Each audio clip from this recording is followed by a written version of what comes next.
tarde, estamos chegando. O programa Gente que Fala está no ar, 12:03 agora. Eu sou o Mauro Friesman. Nossa audiência nos acompanha pela Rádio Trianon AM 740 de São Paulo, pela Rádio Universal AM 810 de Santos e também pelas redes sociais. Imagens do Instagram, do Facebook, do nosso canal no YouTube para você curtir, para você compartilhar também os nossos conteúdos, interagir com a gente pelo WhatsApp, 973350038 é o número, 973350038, e nas redes sociais não se esqueçam, hein, minha gente, hashtag Programa Gente que Fala. Segunda-feira, iniciando mais uma semana por aqui, vamos com empenho, com dedicação, saúde, alegria, trabalho para todo mundo, e o nosso time, vamos colocá-lo em campo a partir de agora. Sociólogo Floriano Pêsaro, assessor do gabinete da presidência do Conselho Deliberativo Nacional do SEBRAE. Floriano Pêsaro, bom revê-lo aqui, tudo bem? Fechado seu microfone, Pêsaro. Faz parte. Que prazer estar aqui com vocês, todos, e com você em especial, Mauro, nesse programa que é tão tradicional e tão gostoso, né, nesse horário do almoço, que é o programa Gente que Fala. É um prazer imenso estar aqui com você, com a Luana, e vamos aí com o economista Paulo Castelo Branco, e vamos em frente. Vamos em frente. Obrigado pela presença, Pêsaro. Também com a gente a Luana Tavares, administradora, publicitária, gestora pública e desenvolvedora de lideranças. A Luana é consultora de relações institucionais do Centro de Liderança Pública, o CLP. Tudo bem, Luana? Ótimo, Mauro. Boa tarde a todos. Obrigada pelo convite. Um prazer estar aqui com você, Floriano, Paulo também. Enfim, vai ser uma discussão muito interessante. Obrigada novamente por me ter aqui. Muito obrigado pela presença, Luana. Também com a gente o economista Paulo Castelo Branco, presidente executivo da Associação Brasileira dos Importadores de Máquinas e Equipamentos Industriais, a ABMEI. Tudo bem, Paulo Castelo Branco? Boa tarde. Acho que o Paulo caiu. Temos o Paulo.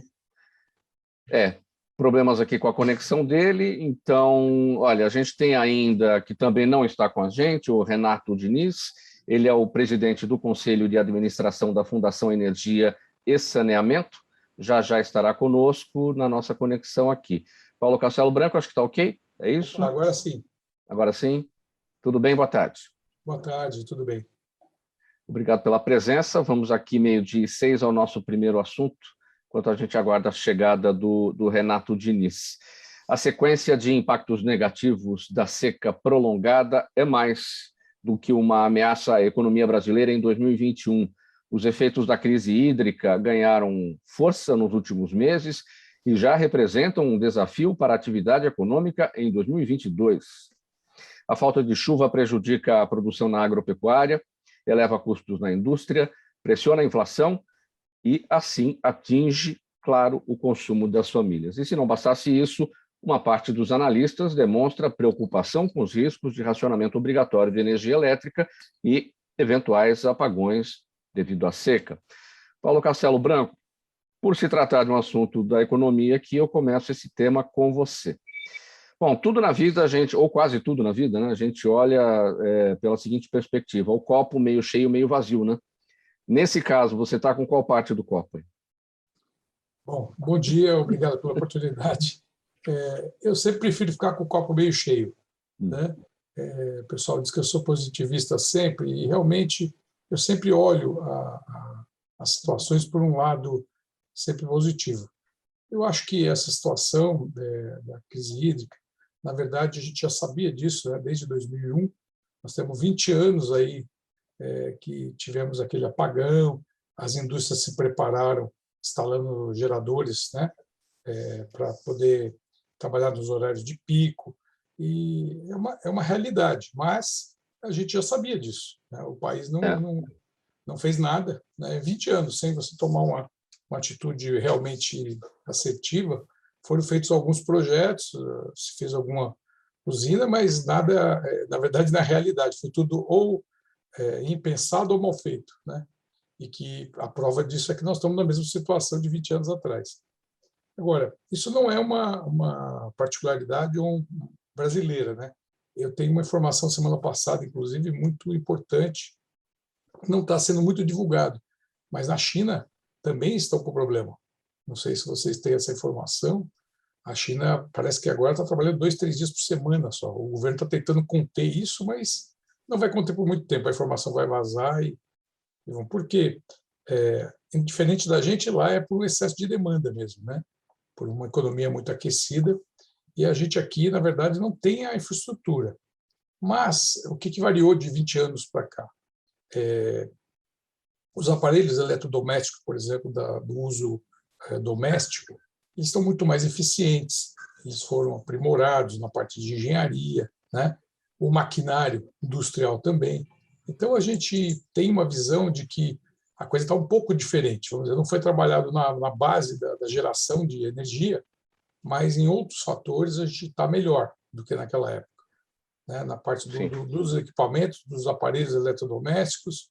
Então, eu creio que a gente vai sair bem dessa ainda, né? Talvez a gente tenha que ter algumas medidas de contenção, né? Mas também a demanda não está num volume tão alto assim, né? Tomara se tivesse, né? Que a gente tenha tanto problema. Então, eu acho que assim, nessa época de pandemia, né? Nesse 1 ano e 8 meses que nós estamos, também tudo está sendo usado, a notícia, para apavorar o povo, né? Já não chega mais do que a gente já tem com essa questão do vírus, né? Da pandemia, mas eu acho que o Brasil vai conseguir contornar. A gente vê também, esse fim de semana, inclusive, vi uma matéria importante sobre a energia solar, né? Grandes usinas sendo feitas no Nordeste, com placas solares imensas, né? Usinas. Então, eu acho que a gente tem hoje outras alternativas, né?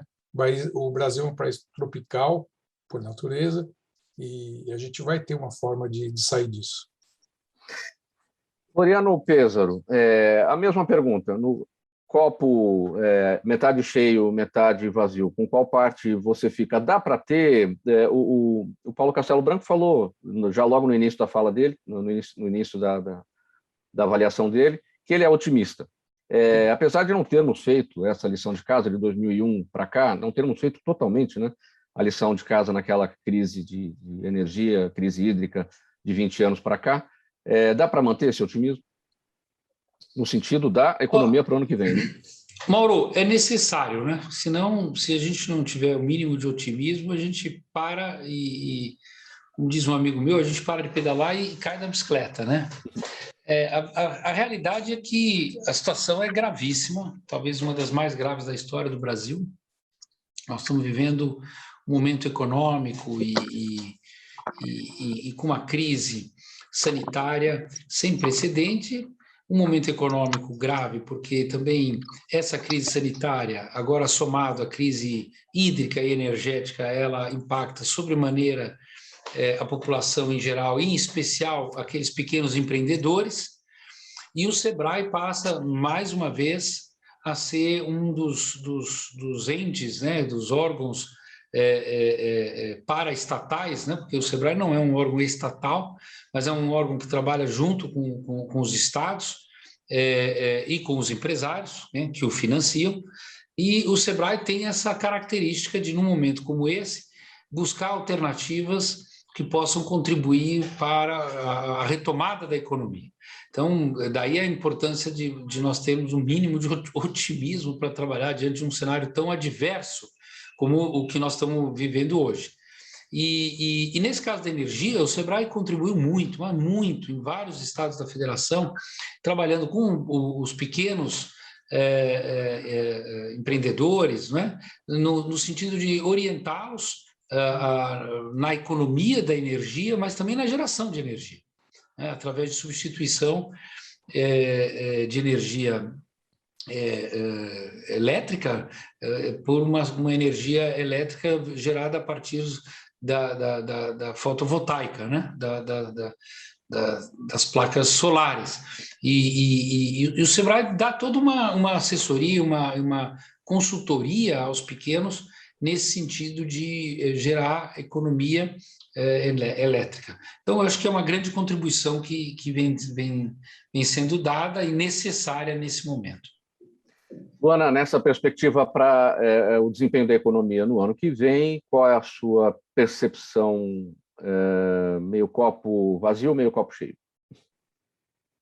Mauro. Bom, eu acho que eu fico com o meu copo pela metade aí, meio vazio, meio cheio. Eu fico dividida realmente com essa questão. Acho que um pouco da fala do Floriano, né? Não dá para a gente perder a esperança, mas tem que ter noção da nossa realidade, né? A situação não é simples e claro que a gente tem que sempre relativizar, olhar para fora, entender o que está acontecendo em outros países, não olhar só para o que está acontecendo no nosso país, que tem um desafio com certeza muito grande, mas olhar para a realidade de quais ações estão sendo tomadas, né? Para que rumo a gente está seguindo, como que os setores estão se organizando. Eu posso falar um pouco, não sou economista, mas sou muito curiosa, né, de todos os temas, atuo já há muitos anos com governos estaduais, municipais, discutindo os temas de interesse público.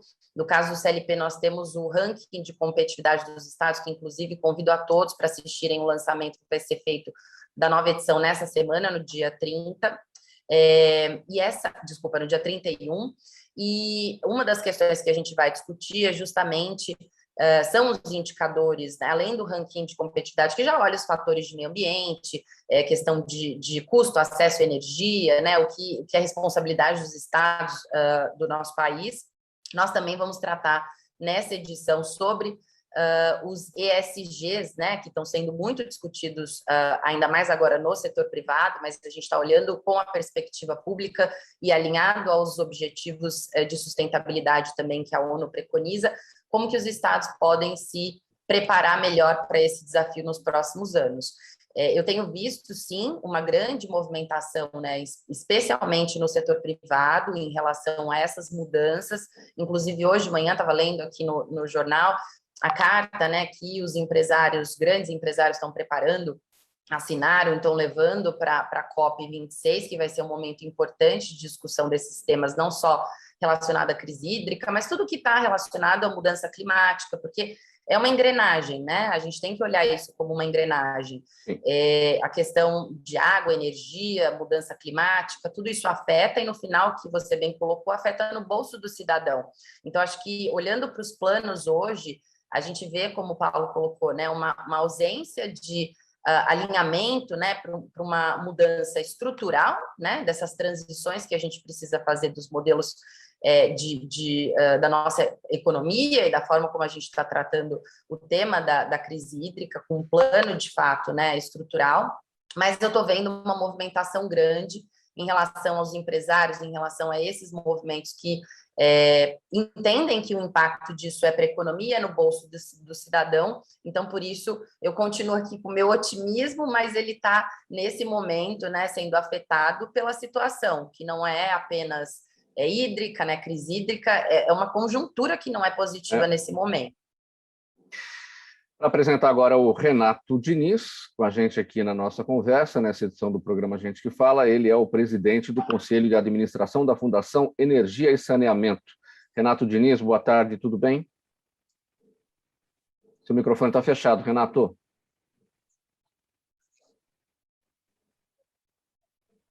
Vamos lá, agora sim. Boa tarde. Desculpe, tudo bem com você, com os colegas que estão também participando? Tudo bem, seja bem-vindo aqui para essa nossa conversa. A gente já iniciou o nosso assunto aqui com o nosso primeiro tema, a piora da crise hídrica, ameaça à economia em 2022. O seu olhar, sua perspectiva sobre essa questão, copo meio cheio ou copo meio vazio? Eu talvez discorde um pouco, acho que o copo está quase vazio já, né? Porque, veja bem, eu vou começar com uma parábola. O Brasil é um país racista, estruturalmente racista. Apesar de, nas últimas décadas, a gente ter tido bons avanços, né? Nos últimos 3, 4 anos, com esse processo, acelerado processo de retrocesso civilizatório que a gente vive, a gente está vendo essa questão humanitária, porque para mim racismo é uma questão humanitária, crescer terrivelmente, e estamos vendo absurdos acontecendo em nosso país atualmente. Por que eu falo isso? Porque quando a gente fala em crise civilizatória, eu acho que a manifestação mais cruel dessa crise é a crise humanitária que nós vivemos. E essa crise, ela, como já foi dito pelas pessoas que me antecederam, ela é global. Dentro de nosso país, ela envolve diversos setores. A crise humanitária é a manifestação mais cruel.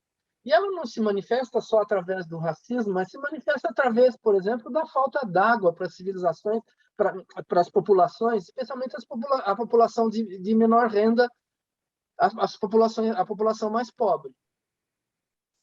Né? Então, veja bem, nós temos que pensar a atual crise hídrica, que para mim é bastante grave, sim, mas de uma maneira mais ampla. Nós não podemos centrar simplesmente na crise hídrica. Né? A gente tem que abrir a análise e a ação para a crise de retrocesso civilizatório que nós vivemos no momento. Um outro ponto que eu vejo como importante é que essa crise hídrica, é óbvio que a gente sabe já há anos que ela iria acontecer. Mas o que acontece? Não houve planejamento para o enfrentamento da crise. E, no meu entender, enfrentamento sem democracia e sem história não existe. O planejamento, quando ele não é feito de forma e com visão democrática, e estudando, vendo o que aconteceu no passado recente e mais anterior na nossa sociedade com relação a essa questão da crise hídrica e do fornecimento de água e energia, se você não tem uma visão histórica e democrática, certo, as coisas não acontecem. Muito bem, 12h20, vamos seguindo com o próximo assunto aqui do programa Gente que Fala. Floriano Pêssaro, vamos falar sobre o seguinte: o Senado Federal aprovou recentemente a reabertura do Refis, o Programa de Pagamento de Dívidas Tributárias. E esse novo Refis, agora chamado Programa de Reescalonamento do Pagamento de Débitos no âmbito do Simples Nacional, contempla micro e pequenas empresas que terão até 15 anos para pagar suas dívidas tributárias. E aí a proposta funciona assim: contempla todas as empresas com descontos de 65% a 90% em juros e multas, que varia de acordo com a queda de faturamento em razão da pandemia. Isso passou pela Câmara dos Deputados, está pronta essa situação, tem aval da equipe econômica, como é que ficou isso? Seu microfone, Pêssaro. Bom, isso, primeiro, é uma das iniciativas mais importantes que nós estamos presenciando nesse momento para a recuperação econômica. Quer dizer, se a gente não imaginar que os maiores empregadores do Brasil são os pequenos e médios empresários, empreendedores, né? E que nós temos uma massa imensa de pessoas que viviam com renda em que pese não fossem empregados, ou seja, não estavam listados na categoria de profissionais com carteira assinada, mas, ao mesmo tempo, eram profissionais que trabalhavam de forma autônoma ou como MEIs, né, como microempreendedores individuais, ou como pequenos empresários, muitas empresas pequenas familiares que empregavam o homem da casa, a mulher da casa, muitas vezes os filhos, né? E dessa forma geravam renda. Então nós temos essas categorias que hoje são atendidas e acompanhadas pelo Sebrae e que na pandemia tiveram uma dificuldade enorme, não só em se financiar, né? Porque muitos tiveram que fechar, muitos ficaram fechados temporariamente e reabriram mais recentemente e ficaram com dívidas, né? Nem são dívidas trabalhistas, em geral são dívidas com o próprio governo. Essas dívidas que são abrangidas pelo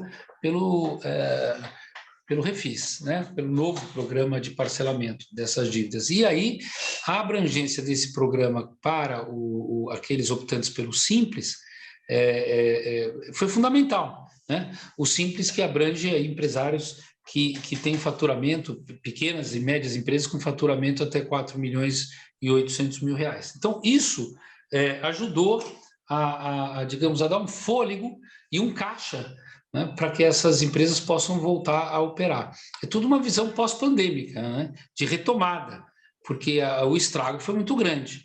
Nós tivemos o estrago da pandemia em si, né, da crise sanitária, do fechamento do comércio por questões sanitárias, e que eram relevantes e importantes, e agora temos que ter esse gesto, né, que é um gesto importante que o governo faz. O Congresso anui, porque é fundamental que esses pequenos e microempresários e médios também, não são só os pequenos, mas os optantes pelos CIVs pudessem ter esse prazo alongado para honrar com as suas dívidas e despesas, especialmente relativas a impostos, mas sem necessariamente comprometer o funcionamento do negócio. Agora, esse tema, Pesaro, ele está intimamente ligado com a nossa conversa anterior, né? Que é a questão do desempenho da economia para o ano que vem, porque quitar as dívidas, cumprir aí com o que esse programa está proporcionando aos pequenos, aos micro, enfim, depende, claro, de toda a situação da economia. Qual a preocupação nesse aspecto? Bom, quem mais retoma, do ponto de vista da velocidade do giro do negócio, é o pequeno, né? Mais do que o grande. O grande, muitas vezes, depende de fluxos maiores de componentes, de insumos para fabricação, né? Muitos são importados, então isso pode demorar mais tempo. Nós temos vários problemas ao mesmo tempo, eu diria até que são várias crises somadas, né? Nós temos uma crise cambial, que é evidente, né, que faz com que tudo fique mais caro e os insumos de produção no Brasil fiquem mais caros também, ao mesmo tempo que a gente tem uma crise hídrica, uma crise energética, ambas interligadas, tudo isso gerando uma inflação, né? Então, nós temos um certo descontrole inflacionário assumido pelo próprio Banco Central, né, que havia um descontrole inflacionário, a inflação chegando a 2 dígitos novamente, que é algo que a gente não gostaria de ver no Brasil, e todo esse ambiente econômico impacta os grandes, sobremaneira, em que pese nós também identificamos uma concentração maior de renda durante esses ano e meio, né, esses 2 anos, nós tivemos uma concentração grande de renda no Brasil, ou seja, não só os mais ricos ficaram mais ricos, e os mais pobres, e a classe média mais pobre, mas também nós tivemos uma concentração de renda nos negócios, grandes negócios que adquiriram médios negócios, né? Especialmente no que diz respeito ao comércio eletrônico, ao e-commerce, né? Então, isso também houve uma grande concentração em torno desses grandes magazines que concentraram as vendas e prejudicaram, obviamente, os pequenos, né? Então, houve uma mudança significativa no perfil empreendedor no Brasil nesses 2 anos. Mas, voltando à sua pergunta e terminando, novamente, os pequenos e médios são os que mais rapidamente podem retomar os seus negócios. Mas, para isso, era preciso que o governo desse um fôlego, especialmente no que pesa mais, que são os impostos, já que os recursos humanos nos médios e pequenos é bem menor, né? Então, o que pesa são impostos. Então, eu acho que com esse fôlego a gente consegue reaquecer a economia, né, a partir do pequeno, e isso vai numa cadeia gerando renda e voltamos todos a ter uma economia mais saudável e estável. Esse fôlego que se quer, Pesaro, consegue fazer com que se tenha uma ideia de empregos gerados, uma vez que os pequenos, os médios, são os que mais geram vagas de emprego no mercado no país? Hoje a gente trabalha com um número oficial em torno de 14 milhões e meio de desempregados, mas esse número é muito maior, ele deve chegar a 20, 25 milhões, em torno de 25 milhões, porque tem aqueles que já não procuram mais empregos. E muitos desses não terão empregos, né? Eles serão os próprios geradores da sua própria renda através do seu pequeno negócio, né? Ou do seu próprio negócio. Então, a expectativa que a gente tem é que é preciso ter fontes de financiamento para esse sujeito. E que, com certeza, Mauro, não vem dos grandes bancos, porque o banco não empresta para quem precisa de dinheiro, né? O banco, em geral, empresta para quem não precisa de dinheiro, mas para quem precisa não empresta. Agora, por isso, o SEBRAE, junto com o governo e o Congresso, recriaram o PRONAMP, né? Que é o Programa de Financiamento.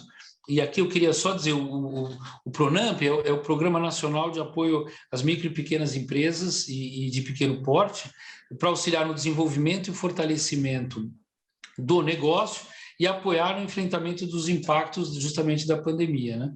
E aí, quais são os números? São mais de 25 bilhões de reais que foram disponibilizados através da rede bancária regular e também dos bancos públicos, Banco do Brasil e Caixa Econômica, para esse pequeno adquirir esse empréstimo que é pago num longo período para poder fazer a retomada, especialmente comprando estoque para poder fazer o giro, né, do seu negócio.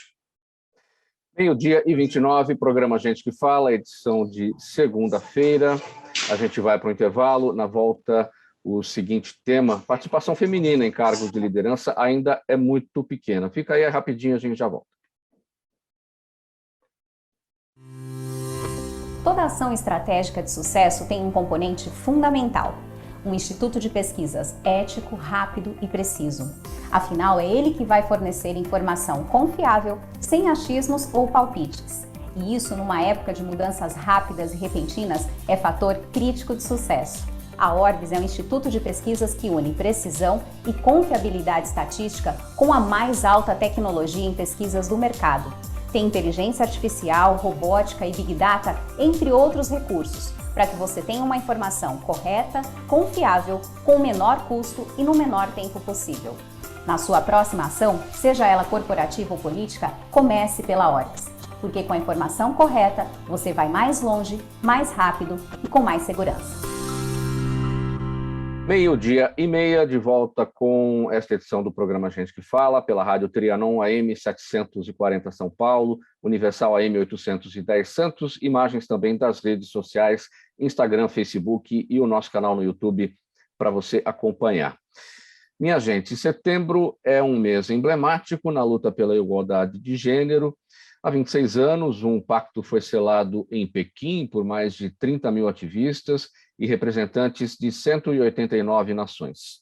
Mulheres teriam igualdade de direitos e oportunidades. É claro que de lá para cá as coisas melhoraram, mas muito menos do que deveriam, do que poderiam ter melhorado, e uma amostra dessa dificuldade pode ser observada no baixo índice de mulheres em cargos executivos ou nas agressões verbais sofridas.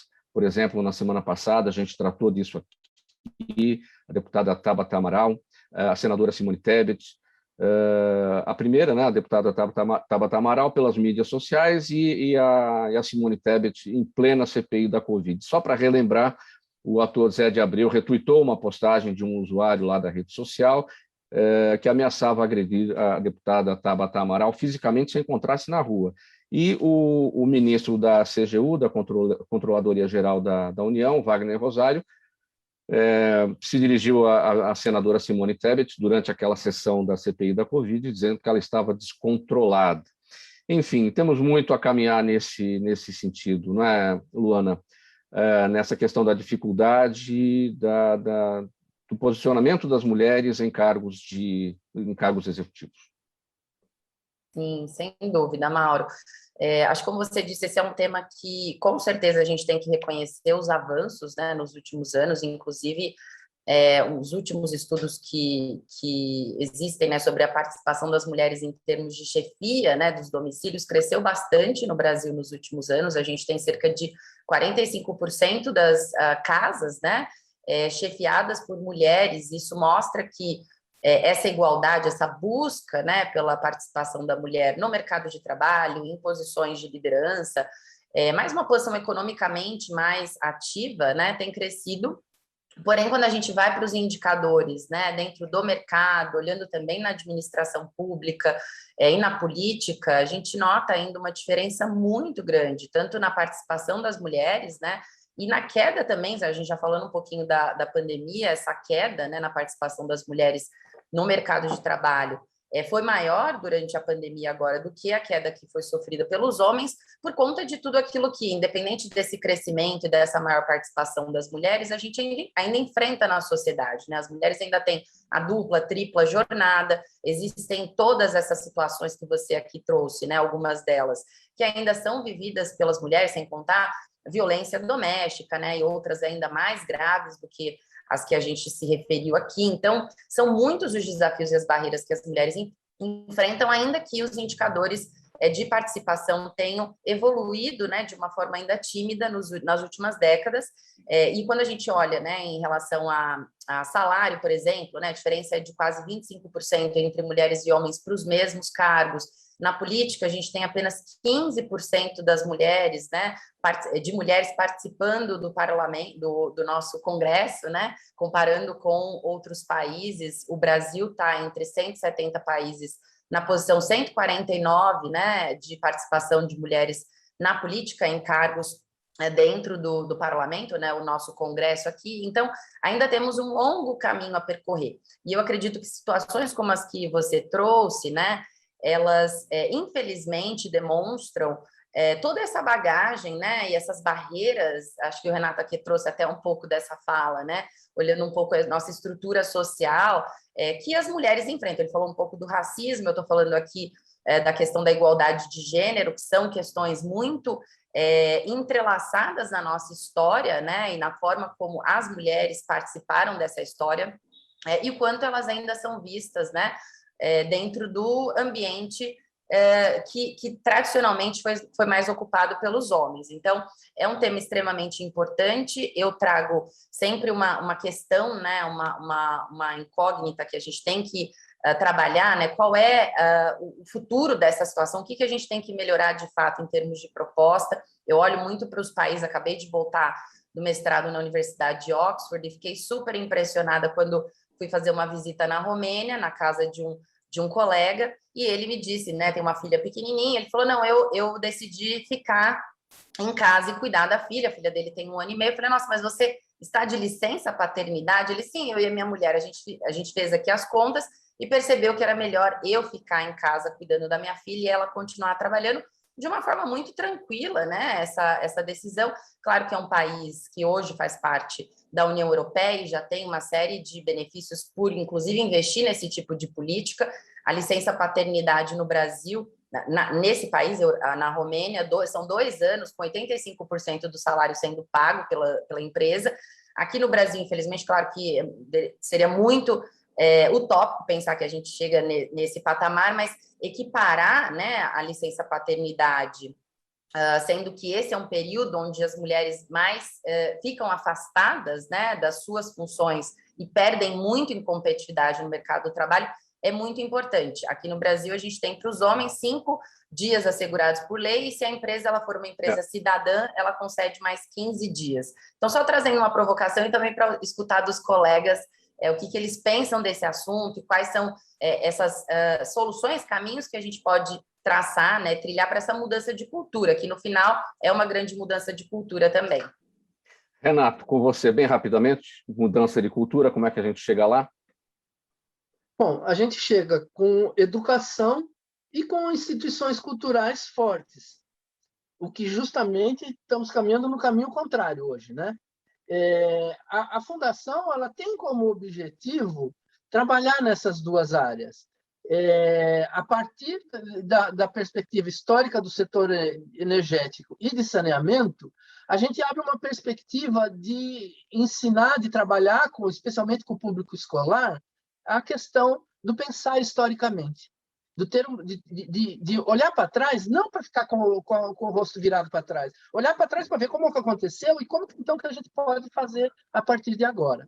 E isso é só educação e só instituição cultural forte que acontece, especialmente quando a gente pensa na questão do gênero também, que, como eu disse, é uma das manifestações cruéis da crise civilizatória em que vivemos.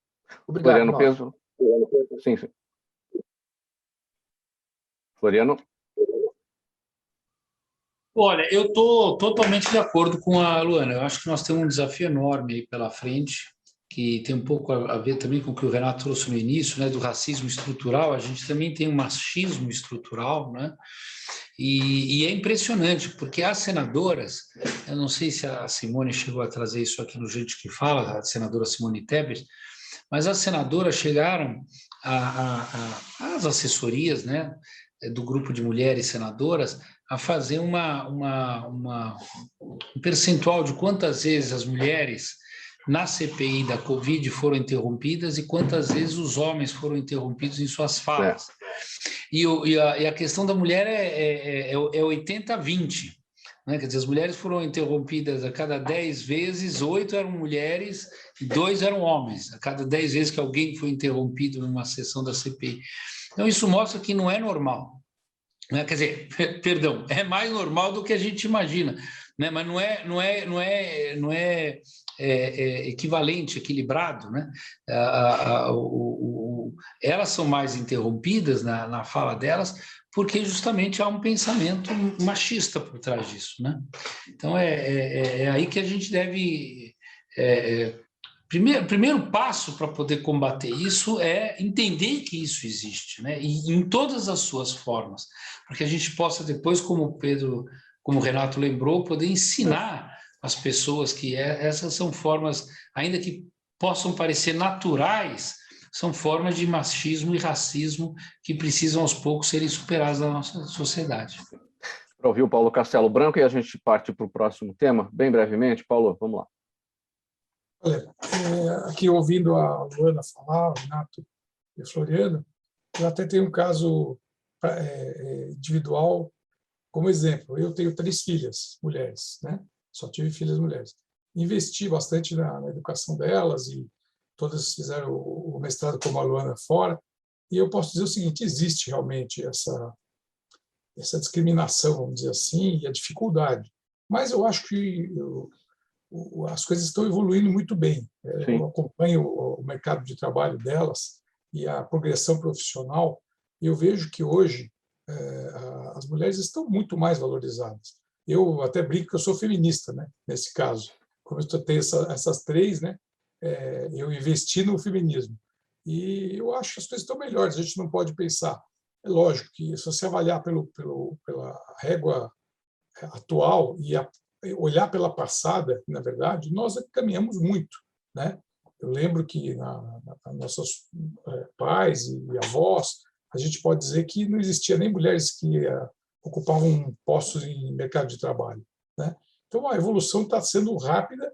Pode ser melhor? Claro, sempre pode ser melhor, né? Mas eu acho que hoje esse ponto está sendo bem encaminhado, né? Inclusive com a própria, vamos dizer, repartição da cultura de cuidar dos filhos, como a Luana falou, né? Eu vejo meus genros hoje, todos dividem muito os trabalhos e a coisa até assusta a gente como tem mudado, né? Bom, só complementando, nesse intervalo de tempo eu recebi algumas informações aqui sobre a questão da crise energética chinesa, e impressionante, já está nas mídias, já está na Reuters, na CNN e BBC, hoje, inclusive, saíram várias matérias, eles já estão racionando, inclusive. Estão trabalhando só 2 dias por semana, 3 dias por semana, algumas cidades lá da China. Então, você veja que é uma coisa que também vai apertar a gente aqui muito, né? Em função de que o mundo inteiro, na verdade, depende hoje da China, né? E isso, ou se não por produtos, por componentes, né? Uma coisa que também já vinha complicando, que é a questão dos fretes, também que você não comentou, mas o frete chinês, não só da China, da Ásia, como do mundo inteiro, aumentou de 8 a 10 vezes o valor em um ano. E isso vai complicar muito, não está sendo muito falado ainda, mas vai complicar muito a nossa vida e dos outros países que dependem de componentes e de matéria-prima. Então, eu acho que nós vamos enfrentar agora uma mudança muito forte, em todos esses sentidos. Você está atuando em pontos, crise hídrica, essa questão da valorização da mão de obra feminina, e também a gente está falando agora, como o Floriano falou, nesses outros problemas, que crise cambial, crise sanitária e agora uma crise também de abastecimento. Quando eu falo abastecimento internacional, não a nível nacional, que vai complicar um pouco a nossa vida em 2022, mas o Brasil vem se adaptando. A gente tem que ver, como eu falo, ver o copo cheio.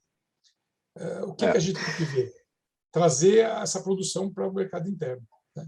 Pedro, Paulo, todo esse cenário reflete na seguinte pesquisa aqui. Olha, o índice de confiança do empresário industrial ficou em 58 pontos neste mês. Resultado 5,2 pontos abaixo do registrado em agosto e a primeira queda após 4 altas consecutivas. Segundo a Confederação Nacional da Indústria, apesar do recuo, o indicador está acima da média histórica de 54 pontos e o setor industrial segue otimista para os próximos meses.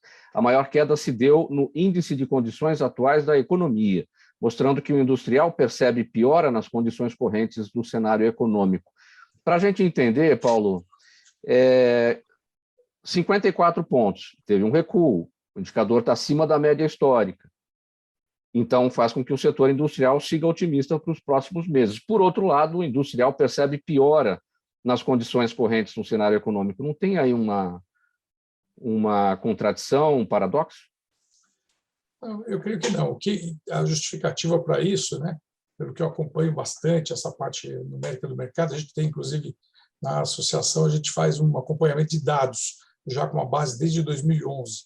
Então, você veja assim, tivemos uma piora na questão dos juros, né, que aumentou. Isso, qualquer coisa que aumente no cenário econômico, né, financeiro, assusta. Porque se você tivesse juros mais baixos, como vinha tendo, você tem melhores condições, tanto no mercado, na parte de compra de maquinário, né, vamos dizer assim, bem de produção, como também na ponta, né, o varejo de quem compra para a utilização de um bem doméstico, né, no varejo. Mas, por outro lado, isso aí é uma conjuntura toda, não é uma conjuntura só do nosso país, é uma conjuntura mundial, né, que vem acontecendo. Eu acho que o empresário hoje ele precisa ter o quê? Um pouco mais de visibilidade ou previsibilidade, né, do futuro.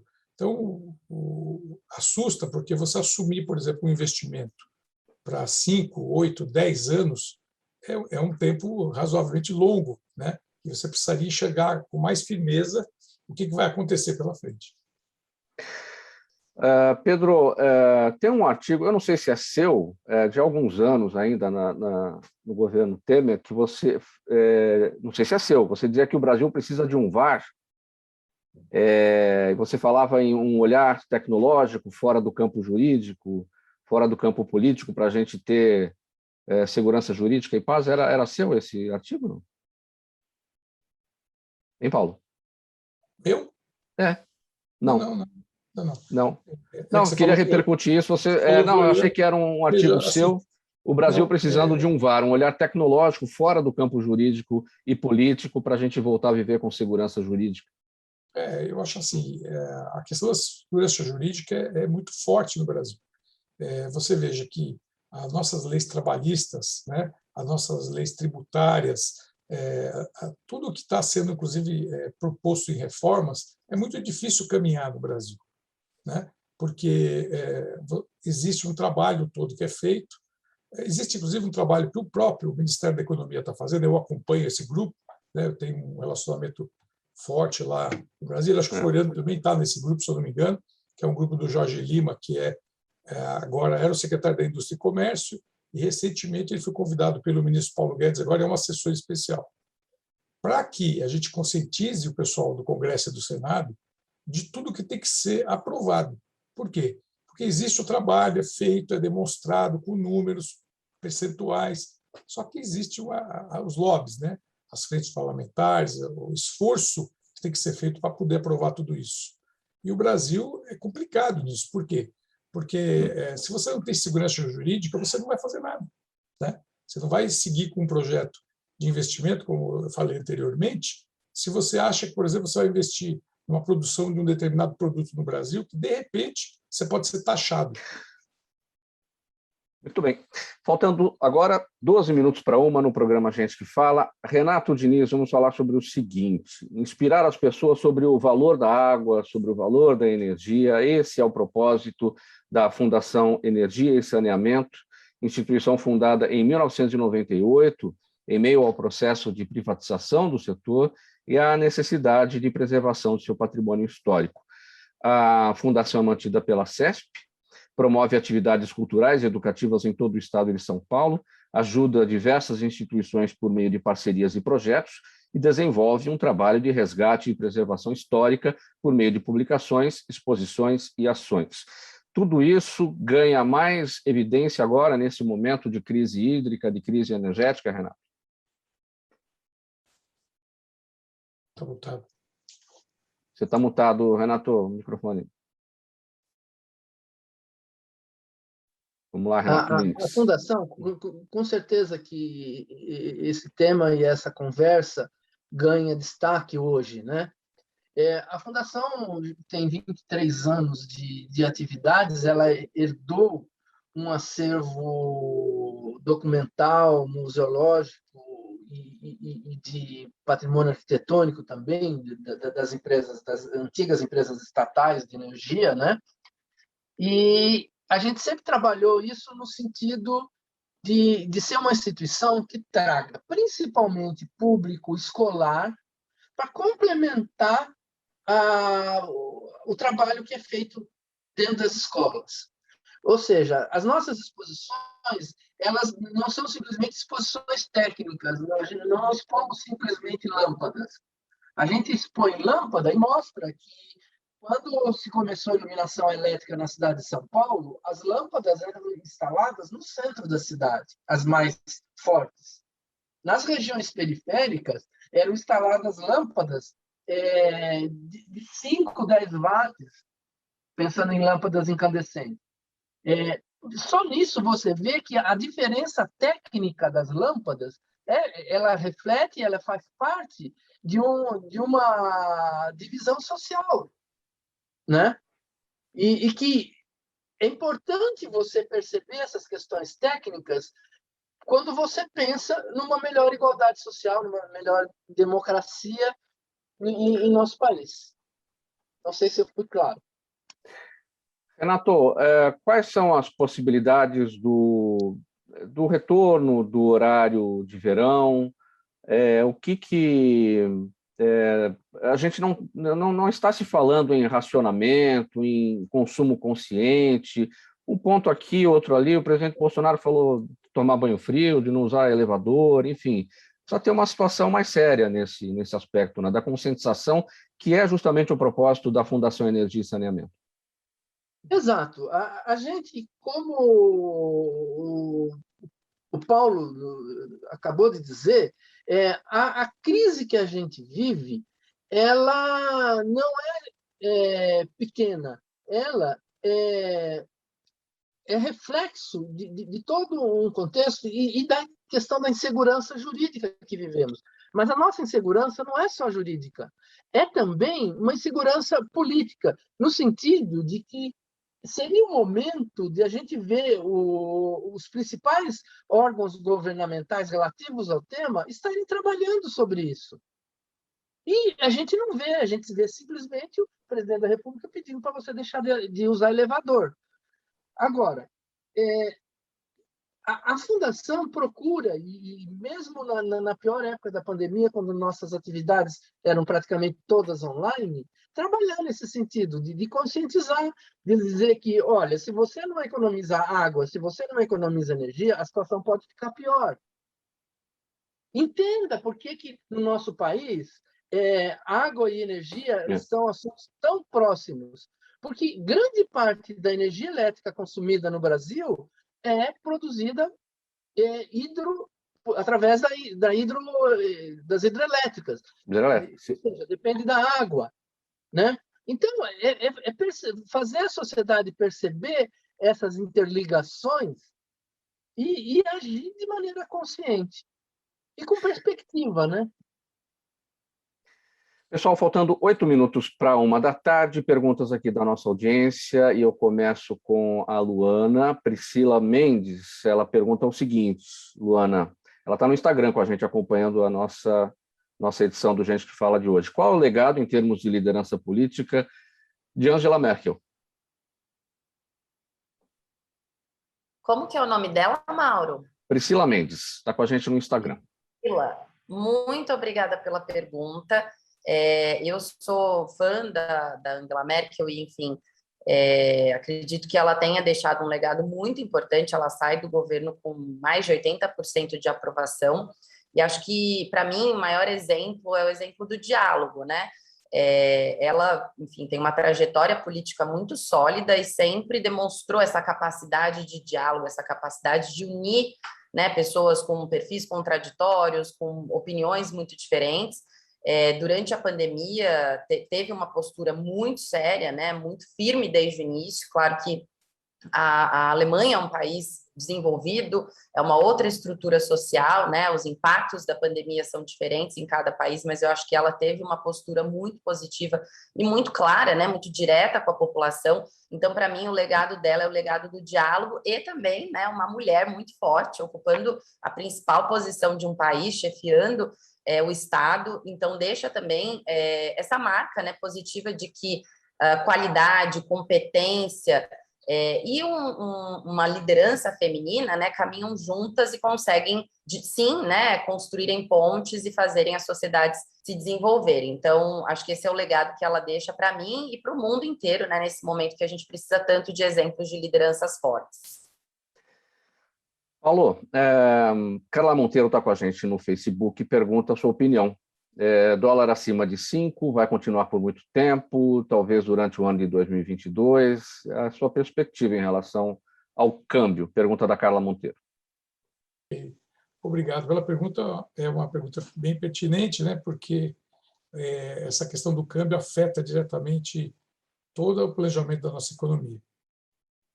Ao meu entender, o dólar vai oscilar, entendeu? Como tem oscilado em 2021, em função dos problemas que a gente tem globalmente, né?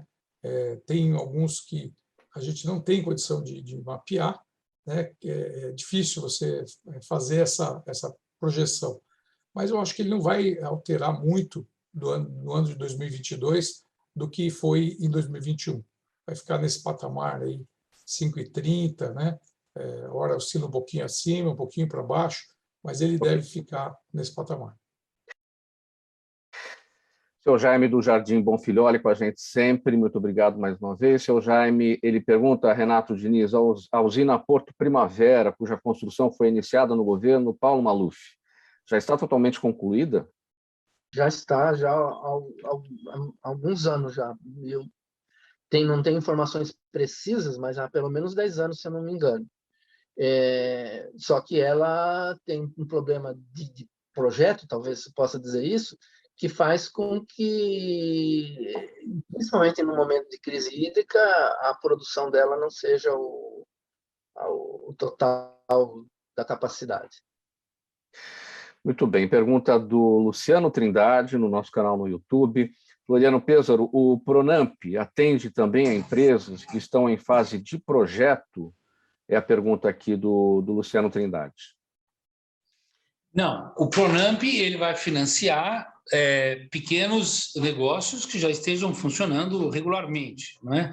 Ele não é um programa de microcrédito, ele é um programa de crédito subsidiado com recursos públicos para que aquele que é o pequeno empresário, pequeno comerciante, ou mesmo um MEI, né, que já tenha se estabelecido, possa retomar suas atividades utilizando esse crédito. Esse crédito serve basicamente para a compra de insumos e produtos que fazem o giro do negócio, né? Aqueles que ficaram fechados durante a pandemia, ou que tiveram uma redução muito grande de demanda, para retomar essa demanda precisam ter o produto, né, na prateleira, e não tem capital de giro para isso. Então, o Pronamp serve também como uma espécie de capital de giro. Agora, a juros subsidiados, né? Agora, para quem tem projetos novos, o ideal é procurar alternativas de microcrédito, pequenos créditos em programas do Estado, do município, como o São Paulo Confia, o Banco do Povo Paulista, que possam emprestar para o início de um projeto, de um programa, né? Um financiamento. O FAMP é para isso? O FAMP é para isso? Olha, o FAMP, na verdade, ele também não serve para isso, porque o FAMP é um fundo de aval pode até servir, mas é preciso ter uma empresa constituída para a utilização do FAMP também. Sim. O FAMP é um fundo de aval com dinheiro para empréstimo, no qual o Sebrae passa a ser um dos avalistas desses recursos, e isso também vem ao encontro daquilo que a gente espera, que é dinamizar a economia a partir da base da pirâmide. Muito bem, minha gente, o nosso tempo se esgotando aqui, faltando 2 minutos para 1.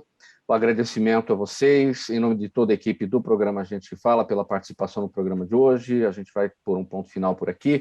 Estiveram com a gente o sociólogo Floriano Pêssaro, assessor do gabinete da presidência do Conselho Deliberativo do Sebrae, do Conselho Deliberativo Nacional do Sebrae, a Luciana Tavares, consultora de Relações Institucionais do Centro de Liderança Pública, o CLP, o Renato Diniz, presidente do Conselho de Administração da Fundação Energia e Saneamento, e o economista Paulo Castelo Branco. Na mesa de som com a gente hoje, o Neildo Neres, o Sérgio Souza é o gerente técnico da Rádio Trianon, a apresentação minha, Mauro Friesman, pauta e redação do Pedro Schiavon, Zenilda Salvato, nossa diretora de produção, o jornalista Fausto Camunha, nosso diretor-geral, você ouvinte, você espectador, a razão da nossa presença aqui todos os dias. Agora, na programação da Trianon, Dermeval Pereira, chegando com o programa Sociedade em Foco, ele vai até as 2. A partir das 2, o André Lúcio Nicole com o programa André e Você. Antes disso, retornando das férias, a Débora Mendonça chega ao vivo com as informações do trânsito, apontando os melhores caminhos para você nesse horário do rush do almoço aqui na capital paulista. Um abraço, obrigado pela audiência, tchau, minha gente, até amanhã, 1h em ponto.